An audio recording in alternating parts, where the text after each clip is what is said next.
Hello, everyone. Welcome back to Everyday Anarchism. We are here today to talk about PM Press, and I have a very special guest to talk about PM Press. Why don't you, Ramsey, go ahead and introduce yourself? Sure. My name is Ramsey Kanaan, and I am one of the co-founders of PM Press.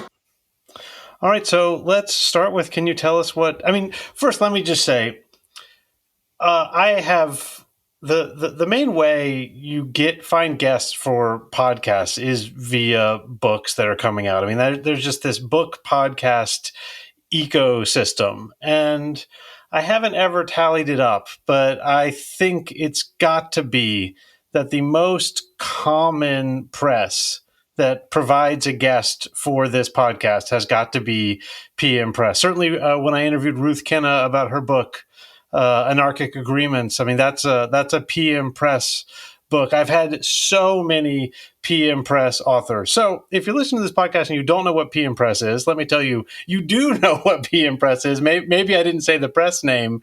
Ramsey, why don't you tell us what PM Press is? Well, I mean, PM Press is a publisher of fantastic literature. I guess some of which some of your listeners might be somewhat familiar with. We, the founders and current, folks involved with PM Press, and there are now, I think, 18 of us full time. We all come out of various aspects of anarchism and left Marxism and other forms of anti-authoritarian theory and practice, shall we say, as well as some of the attendant subcultural or cultural roots, particularly punk rock in our case. But we have the, I don't know, old-fashioned yet perhaps simple premise that we think that ideas actually matter, and we're doing our damnedest to help disseminate those ideas, I guess, as our modest contribution to creating a better world for the rest of us. Yeah, I think this idea that ideas matter is a good one. It's certainly one that I believe. I mean, I was chatting with a friend about this podcast, and he said essentially it's a philosophy podcast. And I wouldn't call it a philosophy podcast. I didn't mean to start a philosophy podcast, but it really is. What I am interested in is the ideas, and I have found just this incredibly rich tradition of ideas in anarchism. And again, a ton of them have come to me via PM Press. Now, I should say, while we're here, I am not terribly familiar with your career, but one of the few things that I do know is that you were also a co-founder, is that right, of AK Press? I was the founder, I guess. You were the founder of AK Press. And so when I first started studying anarchism, I went for a lot of these big anthologies, and a lot of them, it seems like, came through AK Press, like the Kropotkin Reader edited by Ian Mackay, or No Gods, No Masters, which I believe is a French author, but was published in this really good edition by AK Press. Yeah, Daniel Garin was the editor of that anthology. Yeah, but I will say, this doesn't mean to be a criticism of AK Press. I've liked a number of their books over recent years. I certainly have gravitated in stuff that's been published over the past decade or so. I found PM Press to be more exciting and interesting. Do you want to talk about why PM Press exists as opposed to AK Press? Again, this is not a story that I know well. I don't know how controversial or complicated it is either. I mean, in one sense, it's not controversial or complicated. I mean, as a young kid, by the time I was 13, I had discovered both punk rock and anarchism. This would have been in 1979 when I was 13. And, what led me to both of those by the age of 13, by 1979, I guess, would be, I guess, an interest to me, they were both kind of intertwined. So I was attracted to both for similar reasons, I guess. Um, I was brought up in a household full of books. And my mother, in particular, always suggested, was always suggesting books for me to read. And she would kind of try and shape my already existing passions by offering me better iterations or better versions of that. So as a kid, perhaps like many young boys, I was completely obsessed with war and would read widely and indiscriminately on war. So everything from, biographies of Hannibal of Carthage's military campaigns to, I don't know, whatever, histories of, Waffen SS, panzer divisions in the Second World War, and kind of everything in between. So my mother, would both encourage my reading in general by dragging me off to the local library. In fact, I was a member of 2 or 3 different libraries in the small town where I grew up, as well as, taking me off to yard sales and that kind of thing. And so always plying me with literature, but also, while my parents were not political, I say they were big readers, and so I grew up in a household full of books. So my mum would say, you're into war, why don't you read Catch-22 by Joseph Heller? Or why don't you read? She'd give me All Quiet on the Western Front by Erich Remarque. So, by the time I was 13, I'd already read widely, not just on war, but I'd also read a lot of the kind of classics of literature. I guess your George Orwell and your Alexander Solzhenitsyn and whatever. And I'm guessing it's through reading that I decided I was an anarchist, I guess. And then once I decided I was an anarchist, I then started reading books on anarchism, if that makes sense. And then at the same time, as I say, I got into punk rock in the late 70s. And then also kind of dived headfirst into that kind of underground, so-called DIY punk rock subculture. The world of fanzines and putting on shows and that kind of thing. I played in 2 or 3 bands. The only one that lasted for about 10 years, maybe a wee bit longer. And we produced lots of records and toured the world and that kind of thing. And so to me, as I say, the kind of my interests, I was following my passions and my interests, those being kind of words and music, I suppose.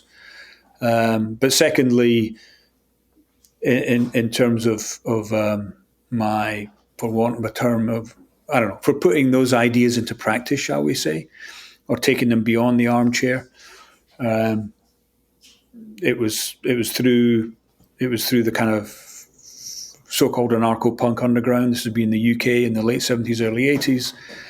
I was an active participant in that subculture. And then through that subculture and through my interest in politics and activism, discovering more formal strains of anarchism. So I started distributing fanzines and other kind of underground literature at a very early age. So again, age 13, 14, or whatever. And then by doing that and through my activism, my politics, I came in contact with other anarchist literature. I think the first actually anarchist newspaper I bought was in 1979. It was on a CND march, CND being the Campaign for Nuclear Disarmament, which was the main kind of anti-nuclear, both weapons and nuclear power, I guess, organization in the UK at the time. And, I bought my first anarchist paper. It's called Extra, XTRA, exclamation mark. And I bought it at this demonstration, this march, partly because obviously by then I decided I was an anarchist, and secondly because I was already by then a punk rocker, and the paper was being sold by these other punk rockers on the march. So again, I kind of gravitated towards them. So as I say, it was that kind of symbiotic process of me discovering politics and then kind of plunging headfirst into both the musical and the political sides of that activism, I guess. And I guess I've been doing the same ever since. You could perhaps accurately assert that I'm actually tediously one-dimensional.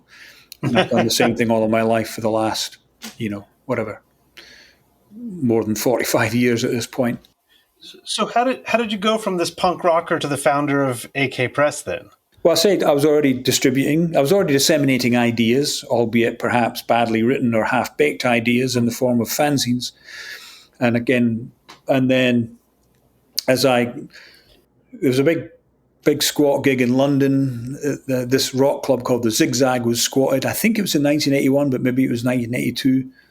I was down in London. I was actually en route to the Middle East to visit my family. And because I was already a participant in this punk rock and political milieu, this underground, I heard of this gig for some reason. And so I turned up at this squat gig.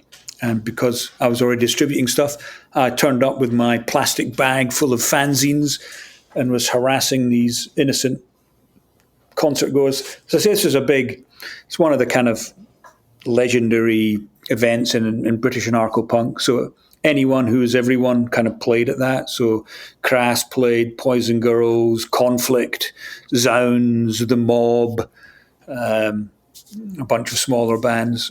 So, it was a kind of a who's who of the kind of anarcho-punk scene kind of played there. And there wasn't that many people there. I'm guessing there was a couple of hundred people there. Again, I was one partly by chance and partly because the punk underground wasn't that huge in some ways. But anyway, I was there peddling my wares, and I noticed there was this bunch of what I thought were really old dudes with beards, big beards, sitting at the back of the table. And despite their hirsuteness, they were sitting in front of a massive table of literature. And my, whatever I was, 14 or 15-year-old self thought, this is the way to do it. They're not harassing people. People are coming to them. Plus, they have a massive spread because they have a whole table's worth of literature. So I went up to them and said, who are you? What are you doing? How do you do it? And it transpires that they were from a radical bookstore called Houseman's in London, in King's Cross, which is actually still there today. And they were friends with Crass, and, they'd been invited to come and sell books and other literature. So I then discovered Houseman's the bookstore, and after that, every school holiday, every Christmas and Easter and summer, I went down to London, which I'd already been doing, and started hanging out at Houseman's, and they were very tolerant and of this annoying little kid, pestering them with 1,001 questions, and they basically mentored me and showed me how it ought to be done, much to my delight, as well as being a fantastic bookstore, a radical bookstore, all kinds of literature. They were also involved in distribution and involved in publishing. So they literally kind of showed me how to do these things properly, or certainly to move beyond the ways that I was doing it. So I say this carried on. So the first publications that I published as AK Press were kind of co-publications with various folks that were involved in Houseman's. And they were the first people to give me radical literature for me to then redistribute. As a distributor, they could sell to me and I would be able to sell it on to other folks, etc. So again, and this happened throughout the 80s. I was also, so the band I was in was fairly large underground, or part of this underground punk, anarcho-punk world. So again, I would sell literature at our gigs. I was starting to publish stuff. I was starting to distribute literature to other bookstores and record stores and all that. At a certain point, so this is all just doing it all myself. At a certain point, I was involved with probably the biggest political struggle I was involved in was called the anti-poll tax movement in Britain. Which was a kind of 3 or 4 year campaign that we waged. Massive mass movement. What a terrible thing. A massive mass movement. It was a really big mass movement. In fact, arguably the biggest mass movement ever in certainly British history and perhaps in world history, in that we got 50% of the adult population of the UK never paid this law. That's a different story. Anyway, so I was actively involved in that struggle over the course of many years. At a certain point, there was a chance to open this radical bookstore in Edinburgh, where I was then living. I moved to Edinburgh in Scotland in 1990, no, 1984, maybe, when I was 17, when I left high school.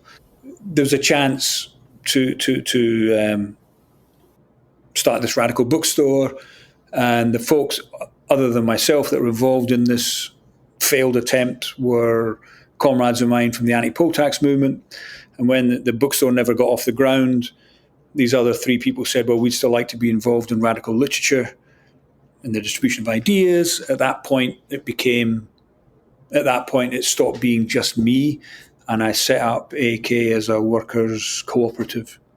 This was again still in, so that was maybe in the year 1989 or 1990 maybe. Then in 94, I moved to America and set up AK Press in America. And then fast forward that to 2007, myself and two other folks, I guess it'd be accurate to say we were the minority faction within AK Press. And I should stress that the difference was not really political. It wasn't because we thought the rest of them were a bunch of liberals or vice versa. It was more over kind of stupid personal stuff, or perhaps not stupid personal stuff, or more accurately, it was probably over the form and the practice of how to work cooperatively rather than over the politics, over the end result as such. Anyway, so I think AK Press was 11 people at the time. So I say there were three of us that were kind of the minority faction. And so in 2007, we formed PM Press. That's a super accelerated potted history there. Yes, no, I mean that gets us where we need to go, and this brings me to, one of the questions I've had. I mean, so when you mention anarchism to anyone, at least anyone who is not an anarchist, or even plenty of people who are interested in anarchism or call themselves anarchists, there's the question of like how would it actually work? And I've actually been wondering, as someone on the outside of places like PM Press, how do you run an organization on anarchist principles? And I'll just a brief example. So there's this famous American activist named Jane Addams. She didn't claim to be an anarchist, but she's a Tolstoyan, which is in my mind a branch of anarchism. And she runs this famous organization called the Hull House Settlement, and she goes to Tolstoy and meets him. It's this great pilgrimage. And he says, well, what do you do for work? And she says, oh, well, I just, I live off my income, and I just put all my time into organizing the settlement. And he says, well, first of all, you're a landlord, so you're an oppressor because you're living off of capital. And secondly, you're an oppressor of the people you're working with because you're doing all the organizing and you're not doing any of the actual hard work. And Jane Addams comes home and has a crisis and tries to do less of the leadership, and it doesn't work. And she ends up having to take on the paperwork, and she just sort of has to make peace with being the paperwork person. And this is the kind of thing that people say, like, oh, well, you can't have anarchism because someone has to be the paperwork person. To me, that doesn't mean anarchism doesn't work. But I am curious about how PM Press works, and are the how you sort out these sort of the sort of problems faced by someone like Jane Addams when she's confronted with this mythic anarchism that Tolstoy has, or in his head. Tolstoy himself is a landlord and all of these things. And what happens when you try and put these principles into place in a world where it can never be perfectly the way you would want it to be? So I think if I may make so bold, you're actually talking about two different things which are related. I agree. As I was going through that, I was like, wait, there's two things. How could anarchism work in general? Yeah. And so there's an argument, a very persuasive argument in my mind, made by folks like, say, the great anarchist writer and thinker Colin Ward.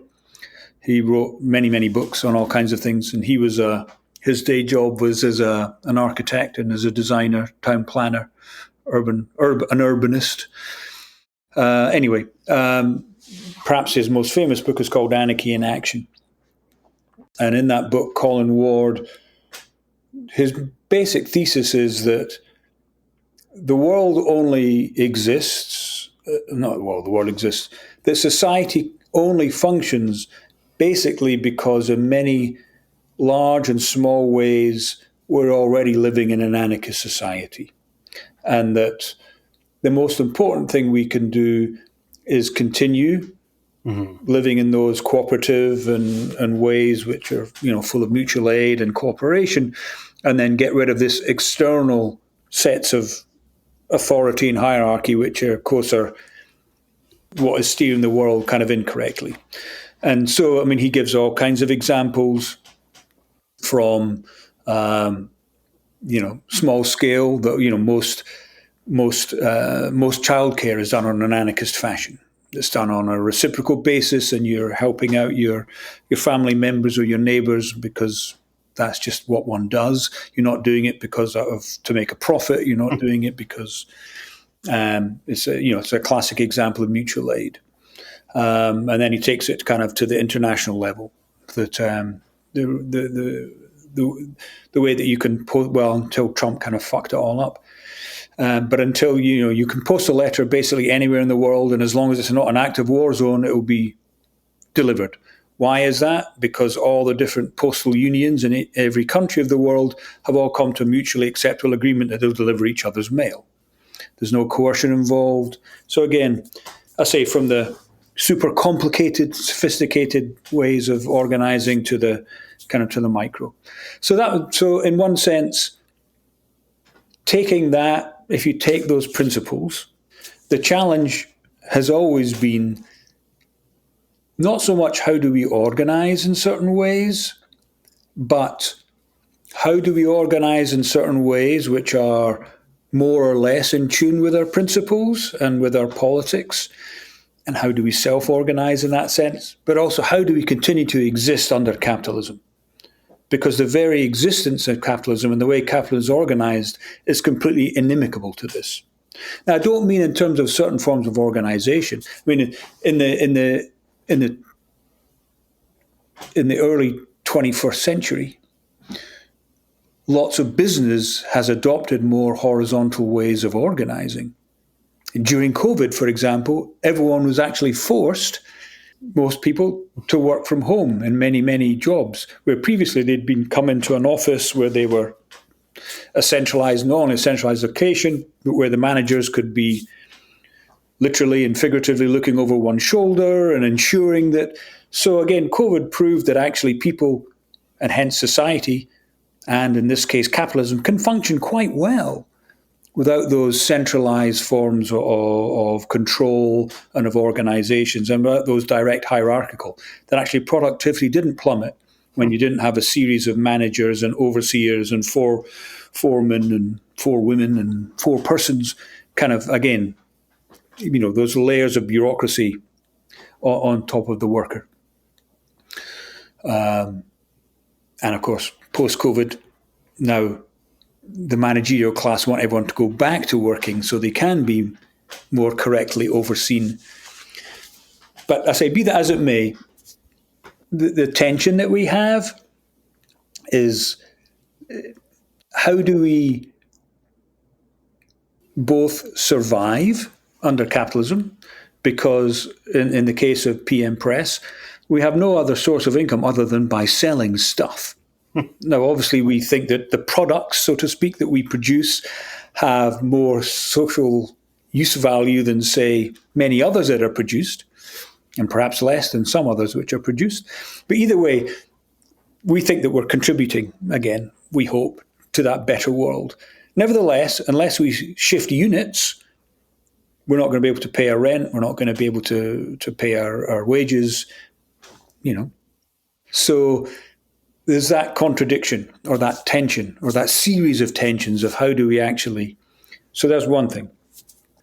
Or to put it another way, we have to be really good capitalists to survive under capitalism, because otherwise we won't survive, let alone thrive, so to speak. Secondly is, how do we actually build lasting institutions which can actually be part of that infrastructure, be part of that fabric, be a contributor to the ability to actually overcome, supersede, and destroy, ideally, both capital and the state, and then continue to build something more equitable and more just in its place. And I say continue to build because I think very few people think that revolution is there's the Big Bang Theory revolution, that, we have a revolution and the next day we wake up and things are cool. All of these things are obviously processes, right? So it's always a work. And nevertheless, in the process that we'll try and supersede, overcome, move beyond, destroy, whatever epithets we want to apply to it, to successfully take on capital in the state and hopefully, as I say, to win those struggles, means there's a series of processes. As I said earlier, we're trying to contribute to, we're one small piece of that larger picture, or we're one small tributary or one small stream that's feeding into that wider river of, revolution and change. But to do so, to be able to challenge capital in the state effectively, in our humble opinion, we actually need to we need to build institutions. We need to build institutions that would mean that so people can come across and can access these ideas. I mean, for me, literature in the grand sense of the term, reading Camus and, as I say, George Orwell was my entryway to more radical politics or radical ideas. For other people, somewhat including myself, it was punk rock. But people need something, right? They need that entry, they need that doorway, that entryway to access, to stumble across, to interact and engage with these radical ideas. And so what I've attempted to do all of my life is to provide those that way of accessing ideas. And again, I should say that there's actually two things involved in that. One is the production of ideas. And I think, without any false modesty, once you know what you're doing and are willing to do it and are willing to spend the time and the money and the effort to do it, it's not that difficult. Meaning publishing it's not that difficult if you know what you're doing and you're willing to spend the time and the money and the effort, right?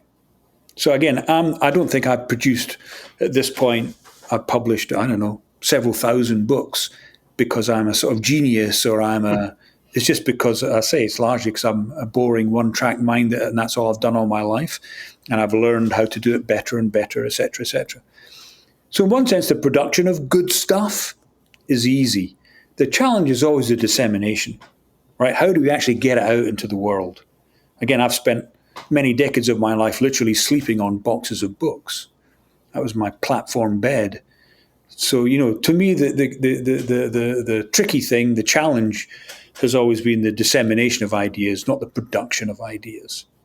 Because again, if they're not disseminated and people don't interact with them, then who cares? So how do you provide that vehicle or that institution that's going to create and disseminate those ideas? But then secondly, which is, I think, it's a long way of coming back to your initial question, within that institution, how do you build an institution which is trying to act in as many ways as one can, or as we can, in those ways which are simpatico with our, the way the world we want to see down the road, so to speak. So as the old cliche is, we're what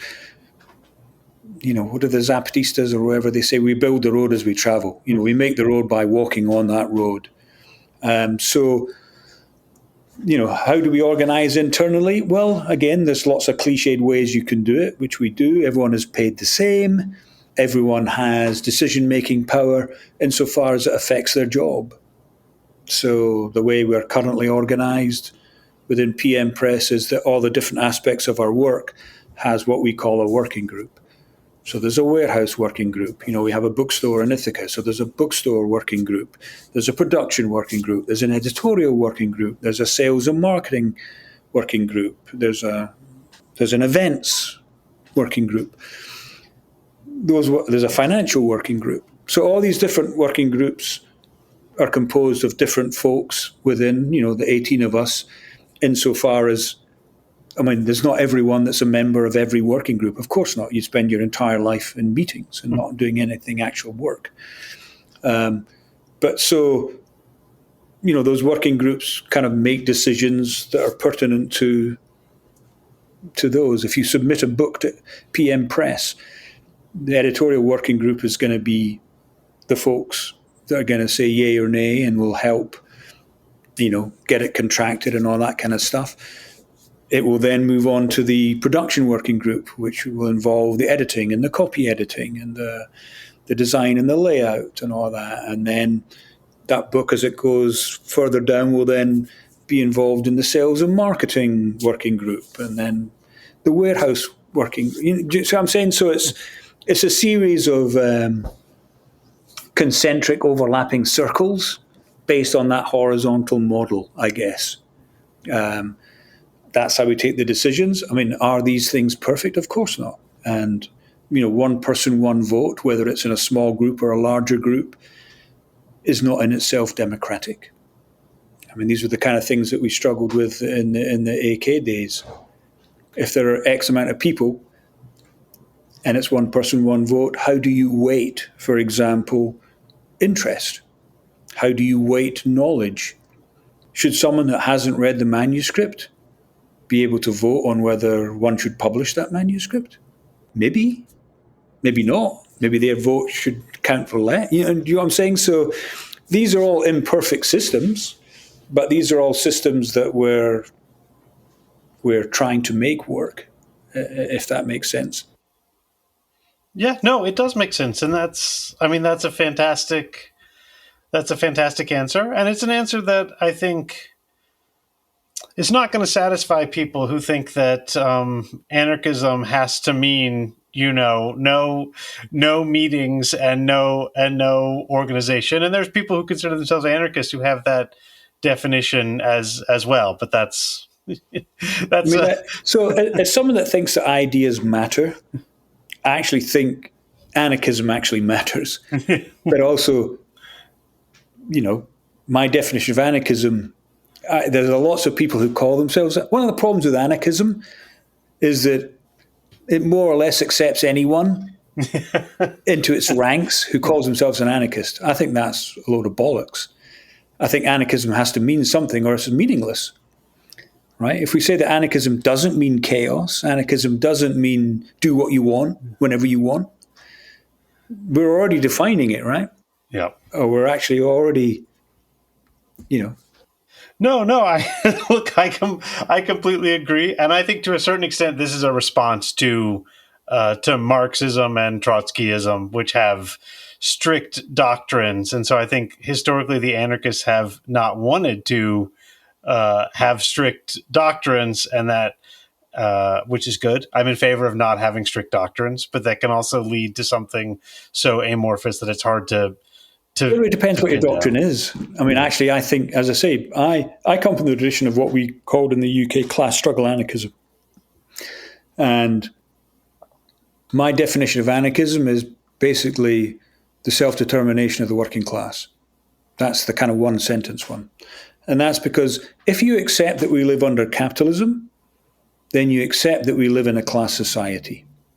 If one accepts or one believes that change is going to come because those that need change most are going to be the ones that actually make that change, then by definition, again, you're talking about the working class. So to me, that's self-evident. But that already puts me at odds with lots of other definitions of anarchism. And again, I don't care. I mean, I don't care because I'm right and you're wrong, but I don't care because, again, to me, the most important thing is that ideas matter. Ideas, as you were suggesting, are not immutable. They're not fixed. Ideas, like the rest of our lives, are messy and complicated and are subject to change. The world is changing around us, and to have that same set of ideas be immutable and, they're not applicable necessarily in whatever our great theorists were. It doesn't mean that their words still ring as true today as they did 100 years ago. or 10 years ago for that matter. Similarly, I'm not wedded to what has popularly been known as anarchism. I mean, I said earlier that we draw on various anti-authoritarian or left Marxist traditions. I mean, I've already said that I believe that we live under capitalism. Hence, I believe in the Marxist definition of class society and blah blah blah. I think anarchism is weak in many areas, and historically and usefully, other traditions have been much richer, particularly in economics, but also in talking about the importance of culture. Anarchism has been great in that it's been fed into by a couple of particular subcultures. But in terms of analyzing what does that mean, and what's the weird relationship between subculture and actual politics and political change? I mean, these are thorny issues. So anyway, Yeah, no, that's great. I agree. They're thorny issues. Let's stop there. Except to say that I know that PM Press is doing a big fundraiser right now. So can you take a moment to tell us about that? Sure. Well, I've struggled all my life to try and build viable institutions.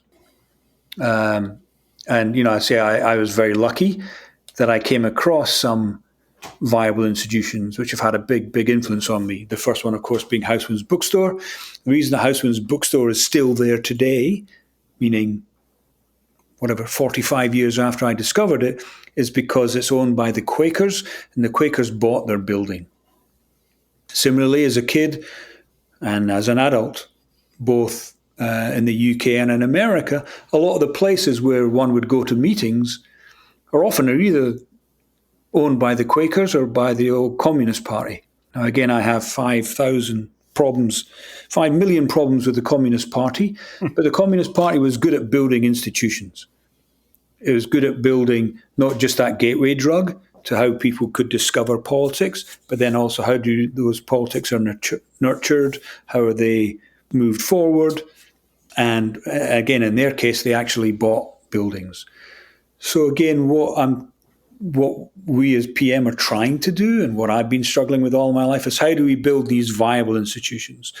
Not only institutions that will, literally be there in that brick and mortar sense, but institutions that don't crumble when the great leader or the founder or the whoever is no longer involved. Again, whatever problems I may have had with AK Press and vice versa, I think it's fair to say that the way that AK Press was set up meant AK Press is still going. So again, I think it could be fairly argued that I set up an institution that actually has continued despite its founder, buggering off and doing something else. So again, that to me is the challenge. And I think for better or for worse, again, in living under capital as we do, that is, it's the literal brick and mortar aspect of it, which is as important as the other internal stuff. So again, we're trying to do both. In the case of the current fundraiser, we did financially very well out of COVID, meaning we looked good enough on paper that the bank was finally, for the first time and only time in our lives, no longer, we were able to get a mortgage. And we actually bought our warehouse in upstate New York in Binghamton. We've paid off about half of that mortgage in the first 4 years. But the only mortgage we were able to get was this mortgage that basically every 5 years, it's a 30-year mortgage, but it's only fixed in those 5-year increments. So our mortgage comes up at the end of, in January 2027. The mortgage rate is going to go up again. And given the current state of the economy, is going to go up precipitously. So our plan is to try and pay off the rest of the warehouse. Again, the bigger goal is actually to create some more permanent institution for the dissemination of ideas, and a place where people can also interact with those ideas. So yeah, we're doing a fundraiser at the moment to try and buy the warehouse. If we don't meet our goal, which is a lofty goal, it's 250, $250,000, obviously raising X amount is better than none. So, it all helps in terms of that institution building. All right. We will have to leave it at that. Ramsey, thank you so much, and best of luck with becoming a freeholder. I believe is the old term, owning your own land. That sounds great. Yeah, we would like to prize it away from the bank, certainly. Yes, that's the goal. All right. To become really free. All right, fantastic. Thank you very much, Graham. All right. Appreciate Bye it. now. Thank you.